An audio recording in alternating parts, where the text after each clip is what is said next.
man, they're trying to make you think that the Israeli-Palestine conflict is something new, something that just happened in your generation, when realistically, this conflict goes all the way back to 1917, World War I. And if you want to blame somebody, don't blame the Israelis, don't blame the Palestinians, blame the fucking British. And I'm going to tell you why.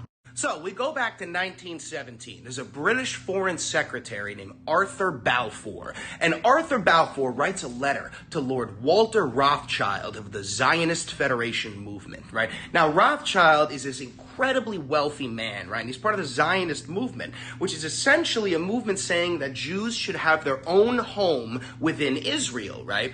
So, Balfour, he writes to the Rothschilds and he tells them, he expresses great sympathies for the Jewish people, and he's trying to get funding from the Rothschilds because they've got so much money. We're in the middle of World War I. Well, we're at the tail end of World War I. But that's the plan, is to get funding from the Zionist movement by promising them their own state. But here's the kicker.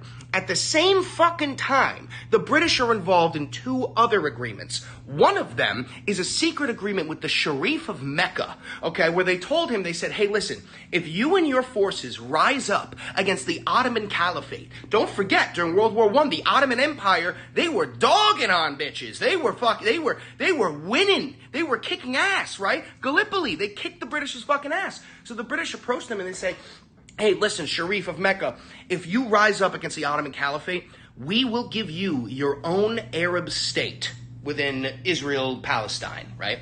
So now they've got the same land promised to two different groups in exchange for their help. But here's the real kicker. There's a third secret agreement going on. The Sykes-Picot Act, okay, where the British and the French have secretly created a map where they've carved the fuck out of the Middle East and said, okay, so this is going to be French, this is going to be British, but this area that we're calling Palestine, this is going to be like an international zone with Arabs and Jews and Christians and all different sorts of people, right? Which is not what anybody was promised. So now suddenly, you've got three different promises about one piece of land. You've got the British saying that us and the French are going to carve it up. You've got the Arabs saying, well, we've been promised this land. And you've got the Zionists saying, well, we've been promised this land. And then the war ends. And what happens is 30 years of British occupation, okay? Where the British, they start, as soon as Jewish people arrive in England, they are provided with Palestinian passports. They are given, transportation to Palestine. This is the way that the British were trying to solve the anti-Semitic problem throughout all of Europe. But it ended up creating an entirely new problem.